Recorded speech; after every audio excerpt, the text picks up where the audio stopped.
Hello, my friends. Today we need to start by summarizing the results of the negotiations.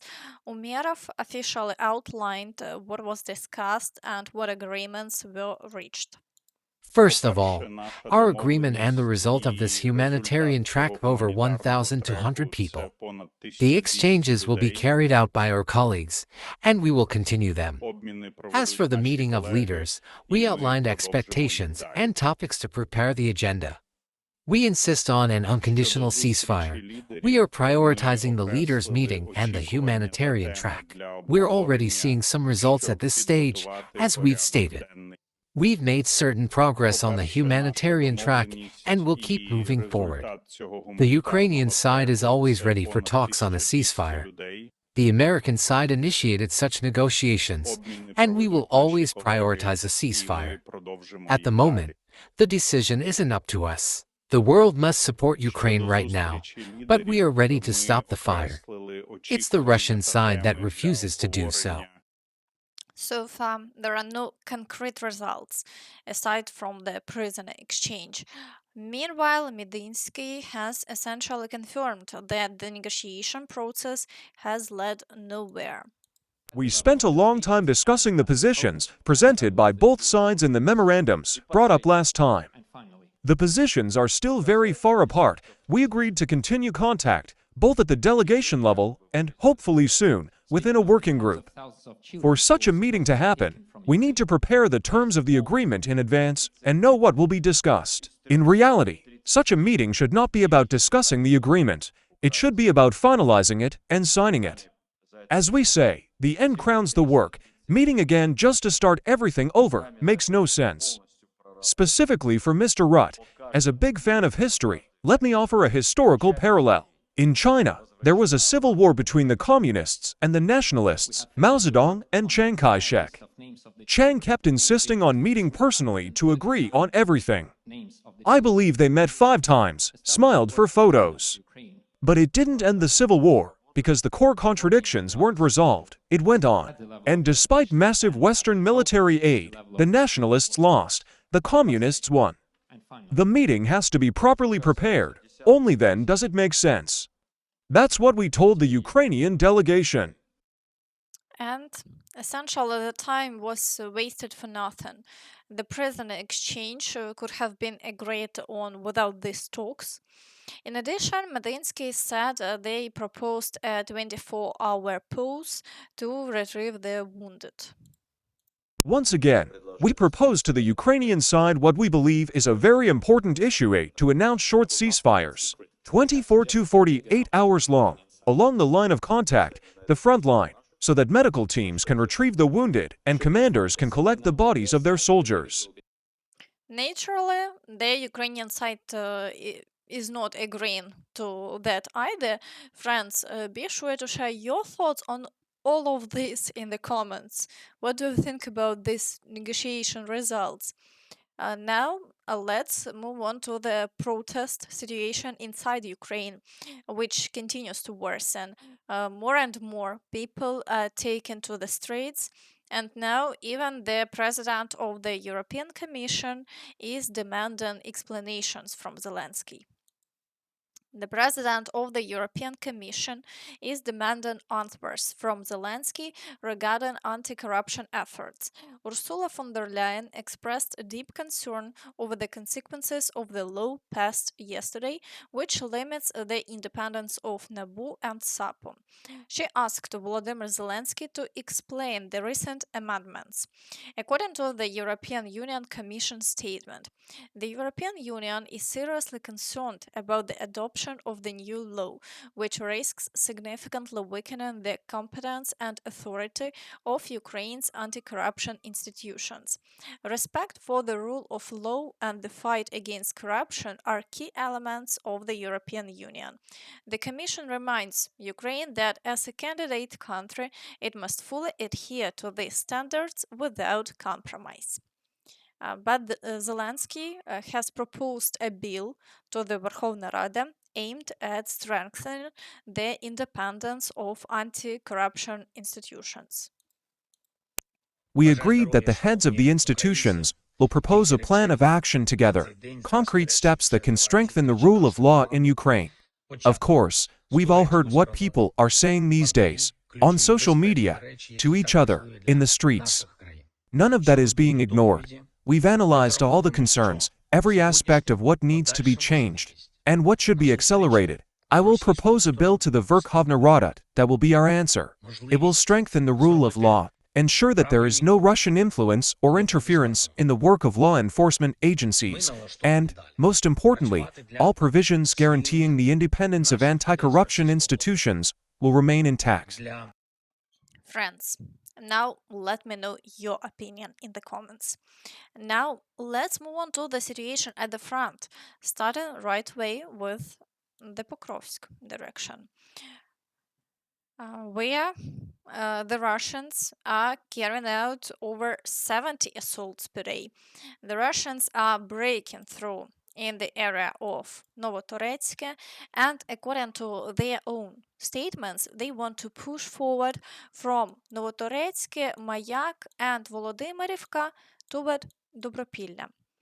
As of now, it's still 16 kilometers to the outskirts of Dobropilля, but how fast they'll move, that's still unclear. Assaults also continue on Novoekonomichne, Mirolubivka, the village of Promень, Oleksiyivka, Chunishine, and Udachne. While there have been no major changes to the front line in the past 24 hours, due to the high level of activity, the situation is extremely tense. And Ukrainian forces have now confirmed that Russian troops are already entering some neighborhoods of Pokrovsk. The Ukrainian forces are fighting them off, but the Russians are gradually pushing deeper. If you happen to see videos from the Russians claiming they are conducting sweeps in the Shakhtarsky neighborhood, which is located in Pokrovsk, let me say this clearly. Yes, that kind of thing happens.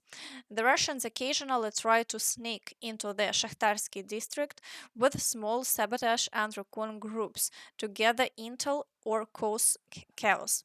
Our soldiers spot and repel these attempts. Sometimes there are short skirmishes in the district itself, but this doesn't mean the Russians fully control the area. These are more like pinpoint raids, not a massive takeover. They've tried poking around in the western part too. They've been all over the place. Of course, they are testing the city's defenses, and sadly, some local collaborators, those traitors, are helping them, giving them water in exchange for useful info. Right now, the Russians are trying to break into the Dacha area and move toward Yubileyny Park, sneaking in from the southwest to enter the city, start urban battles, and cut off logistics routes in the process.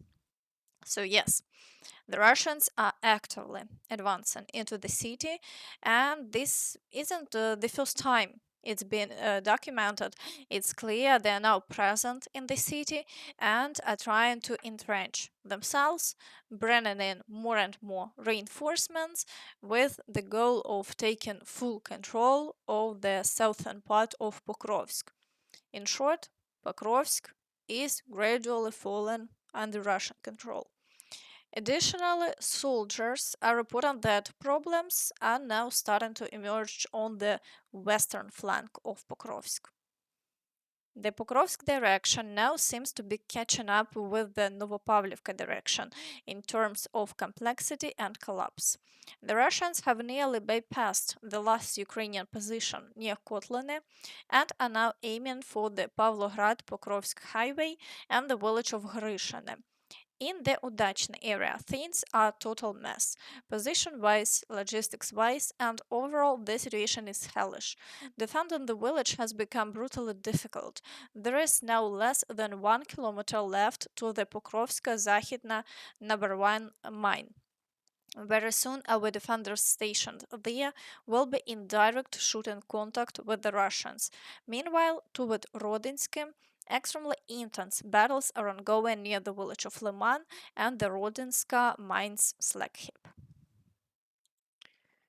On the Novopavlivka front, the Russians are assaulting the outskirts of Oleksiyivka, Dvorichna, and are pushing forward in the area of Zeleny Kut, Yalta, and Piddubne. They are also launching assaults on Voskresenka. So far, there have been no new advances by the Russians in the past 24 hours, but the situation remains difficult because the pace of offensive actions is not slowing down. On the Velyka Novosilka front, the Russians are trying to break through near the village of Zelene Pole, but haven't made any progress, and the situation has remained unchanged over the past 24 hours. In the Zaporizhzhia direction, the Russians continue shelling, and reports indicate that Russian forces have already advanced toward the village of Plavni. Most likely, they will attempt to establish positions there soon. For now, the Ukrainian forces are trying to destroy them using FPV drones, and officially, the front line hasn't shifted yet. However, Russian presence in Plavni has already been confirmed. Here is what Russian military bloggers are saying. Zaporizhzhia direction, Kupiansk sector. Units from the Dnieper group have continued their offensive after the capture of Kupiansk, pushing northeast toward Stepnohirsk and to the east, attempting to get behind Ukrainian units northwest of Stepove. West of Kamiansk, our airborne troops have taken control of the southern Dacha areas near Plavni and have entered the outskirts of the village itself. Fighting is ongoing in the residential area. In the Kherson direction, Russian forces are trying to break through on the islands and are shelling the right bank of the Dnipro River. However, there have been no changes over the past 24 hours, and the Ukrainian forces are successfully repelling all attacks. Now let's move to the Kostiantynivka direction. Russian troops are assaulting Chasiv Yar, Deliyivka, Sherbinivka, Yablunivka, Rusan Yar, and Poltavka. The Kramatorsk authorities are already urging residents to evacuate, as the situation there is deteriorating due to increased shelling. As a result, the largest towns in Donetsk region are effectively under Russian fire control. In the Siversk direction, Russian forces continue to assault Serebrenka and are attempting a breakthrough near Grigorivka, but haven't achieved any success so far, and the situation remains unchanged over the past 24 hours.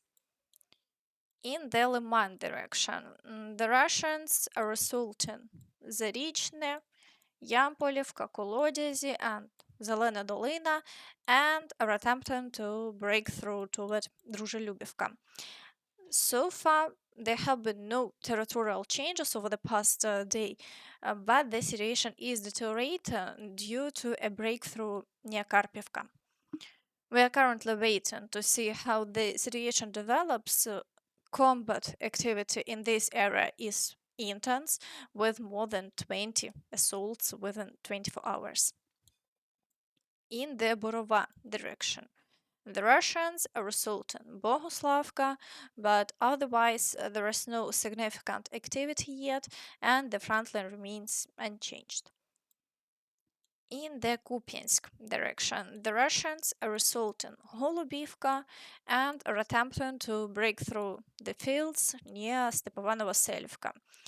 However, they have had no success here, and all their attempts to establish a foothold on the outskirts of Kupiansk ended in further losses for the Russians.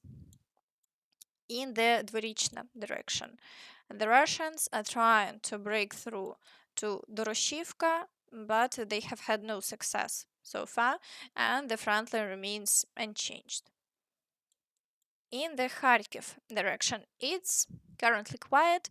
The Russians are not launching any new assaults, and even in Vovchansk, all attacks have stopped. The front line hasn't changed in the last 24 hours. in the Sumy direction. The Russians continue to push through near Oleksiyivka and Varachyne. The Russians claim this village is under their control, but so far there is no confirmation of that. Additionally, the Russians are trying to break through the border. Near the village of Tetkine, attempts to break through to Oleksiyivka also continue, but Russia has had no success, and the Ukrainian forces repel all attacks. And that's all from me. So please don't forget to like this video, subscribe to the channel, and hit the notification bell to stay updated on all the latest news. Thank you for watching, and see you next time. Bye bye.